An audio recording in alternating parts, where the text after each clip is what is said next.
হাদিস নাম্বার 4532 হাদিস কই নেই না, আপনারা হাদিসের কথা বর্ণনা করেন, আমি বলছি কোরআনের কথা। আপনি হাদিস মানেন না, মানেন না? আচ্ছা, হাদিস মানে কোরআন থুই আমি কোন তাহলে বলেন যে আপনি হাদিসকে মানেন না। আমি কোরআনের সাথে না মিললে সেই হাদিস আমি মানি। কাকে বলে হাদিস আল্লাহ বলছে কোরআনের খেলাফ আমরা কোনো হাদিস মানি না। বুখারী শরীফে তাচ্ছিল্য করেছেন, মুসলিমকে তাচ্ছিল্য করেছেন, এটা কি ঠিক করছেন? গোটা হাদিস শরীফ আপনি এইগুলো বাদ দেন তো। কেন বুখারী বাদ দিলেন? আসসালামু আলাইকুম ওয়া রাহমাতুল্লাহি ওয়া বারাকাতুহু।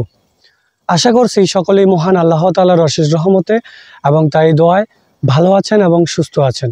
শুধু দর্শক শ্রোতা ভাই ও বন্ধুরা, আমাদের বাংলাদেশের বর্তমান সময়ে যতগুলো ভ্রান্ত এবং মানুষকে বিভ্রান্তকারী ফেরকা বা দল রয়েছে, তার মধ্যে অন্যতম একটি হচ্ছে আহলে কোরআন ফেরকা, যাদের অন্যতম একটি মূল প্রতিপাদ্য হচ্ছে যে কোরআন থাকতে কিসের হাদিস, অর্থাৎ আমরা হাদিস মানতে বাধ্য নই। যারা হাদিসকে বিভিন্নভাবে কটাক্ষ করে, তুচ্ছ তাচ্ছিল্য করে এবং কোরআনকেই তারা মান্য করার চেষ্টা করে, আসলে দেখা যায় যে মান্য করে, আসলে কোরআনকেও তারা বিভিন্ন সময় অবমাননা করে। তো আজকে আমাদের বাংলাদেশে কথিত সেই আহলে কোরআনের অন্যতম একজন প্রধান ব্যক্তিত্ব এবং অন্যতম প্রধান আহলে কোরআনের ডক্টর মোজাম্মেল হক, তো তার একটি ভিডিও আপনাদের সামনে উপস্থাপন করব যে তারা আসলে কিভাবে হাদিসকে সরাসরি অবমাননা করে এবং অস্বীকার করে। তো ভিডিওটি গুরুত্বপূর্ণ সহকারে শুরু থেকে শেষ পর্যন্ত দেখার অনুরোধ করছি এবং আমাদের ভিডিওটি ভালো লেগে থাকলে আমাদের ফেসবুক পেজ এবং ইউটিউব চ্যানেলটিকে লাইক, কমেন্ট, শেয়ার, ফলো এবং সাবস্ক্রাইবের মাধ্যমে অন্যের কাছে ছড়িয়ে দেওয়ার অনুরোধ করছি। তো কথা না বাড়িয়ে চলুন ভিডিওটি শুরু করা যাক। বুখারী শরীফ থেকে শুরু করে অসংখ্য হাদিস দেখতে পাচ্ছি যেখানে রাসূল বলেন লাকিনা মাতাকুম লা ইলাহা ইল্লাল্লাহ, তোমরা মৃত্যু থেকে কালিমা তালকিন দাও। রাসূল সাল্লাল্লাহু মুসলিম হাদিস নাম্বার 4532 হাদিস কই নেই না, আপনারা হাদিসের কথা বর্ণনা করেন, আমি বলছি কোরআনের কথা। আপনি হাদিস মানেন না? তাহলে কোরআনটাই হাদিস। সূরা জুমার 23 নম্বর সূরা জুমার 23 নম্বর একটা পড়েন, আরবিতে লেখা আছে সমগ্র কণ্ঠে আহাদ ছাড়া হাদিস। আর হাদিস মানে না বলেন ওটা না, আমি কি বলেছি? হাদিস কাকে বলে? আল্লাহ রাসূল বিদা হতে কি বলছে? আমি বলছি কথাটা শুনতে বলতে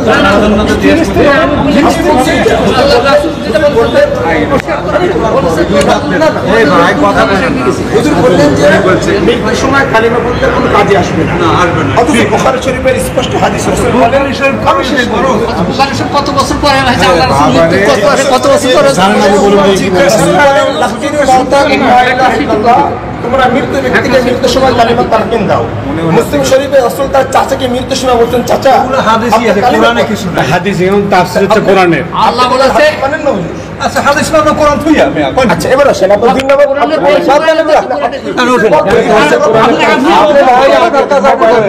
ইবলিসের গল্প হুজুর কোথায় পেলেন? বারোয়ার্স একটা গল্প বললে এটা কোরআনে নাই, হুজুর কোথায় পেলেন গল্পটা? একটু সেটা প্রশ্ন উনি তো বলিতে দিয়েছে। না বলেন দিতে ইবলিসের গল্প কোরআনে উনি বলিতে দিয়েছে। আপনার মতো মানুষের তিন নম্বর আপনি জাহান্নামের ব্যাখ্যা দিয়েছেন, জাহান্নামের ব্যাখ্যা কোরআনে কোথাও নেই, হুজুর কোত্থেকে দিলেন?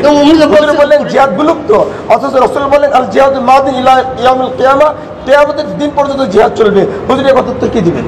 চলছে তো, এখন চলছে। আপনি বলেন জিহাদ বিলুপ্ত হয়ে গেছে। রাষ্ট্রের দায়িত্ব দিয়েছে, রাষ্ট্র আপনি কি জিহাদ করতে পারবেন? আমি এক পারে আপনি করেন যে আপনি কি জিহাদ করতে পারবেন? আপনি বিষয়গুলো একটু ক্লিয়ার করলে ভালো হবে।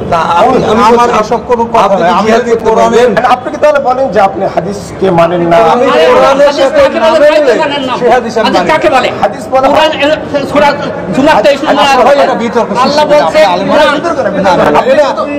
আল্লাহ বলছে কোরআনের খেলাফ আমরা কোনো হাদিস মানি না। আপনি তো আলেমদেরকে নিয়ে অনেক কথা বলেছেন যে আলেম সমাজ এটা করছে ওরা করছে।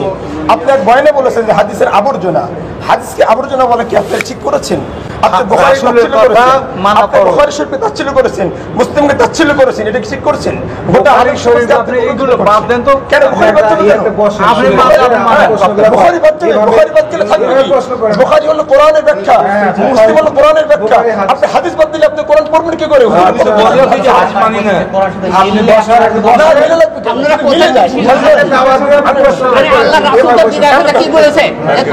দুটো দিন জিনিস এখন যা আপনি বলতে পারেন। দেখলেন যে আপনি একটা প্রশ্ন করে আমি চাচ্ছি আলহামদুলিল্লাহ, কারণ এর জন্য হুজুরের অসংখ্য কথা এমন রয়েছে যে কথাগুলো সরাসরি কোরআন সুন্নাহ বিরোধী। শুনেন আমি শেষ কোনটা কোরআন সুন্নাহ বিরোধী বলেন আপনি? যে আলহামদুলিল্লাহ বসেন, কোনটা কোরআন? আপনি বসেন। না, না, আপনি কোনটা- ধন্যবাদ। কোনটা যেমন হুজুর মাত্র বললেন যে হুজুরের প্রথম বিশ্বাস হলো হুজুর বলেন কবরে আযাব নেই। এই হুজুর বলেন যে কবরে আযাব নেই। আচ্ছা, আচ্ছা। অথচ আমার আরে কাছে অন্য কোন আয়াত আছে? 17 আয়াত প্রমাণিত। আমি 17 আয়াত আপনাকে আমি শোনাবো এখন। আল্লাহ তাআলা যে আয়াতগুলোতে কবরে আযাব কোরআনে আযাব যদি বলছেন শুধু আপনি বলেন না, আমার কাছে 75 হাদিস রয়েছে। আমাকে বলতে দেন। এই হাদিস রাখেন আপনি। কোরআনটাই তো হাদিস। তাহলে কোরআনটা হাদিস। কোরআন খুলে বলছে। ওরা ইমান আছে? ওনার ইমান আছে?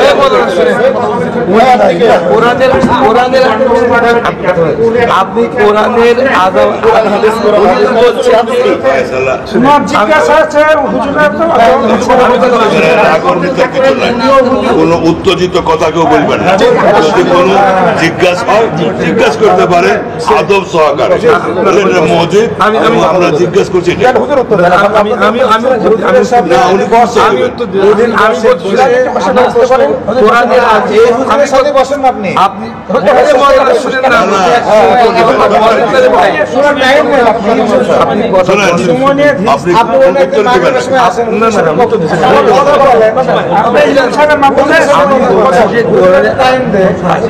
কবর আযাব নাই উনি বলেননি উনি বলেছে না আমাকে প্রমাণ আছে। আমি ইউটিউব দেখেন হুজুরের সাথে হুজুরের সাথে টাইম দেন আরে হুজুরটা কেন বলছেন?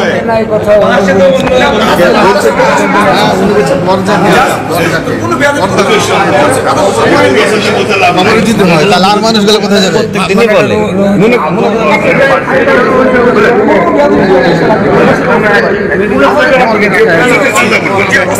বিশ্বাস করবেন না যে আমরা যারা শুনি আমাদের সামনে বসে না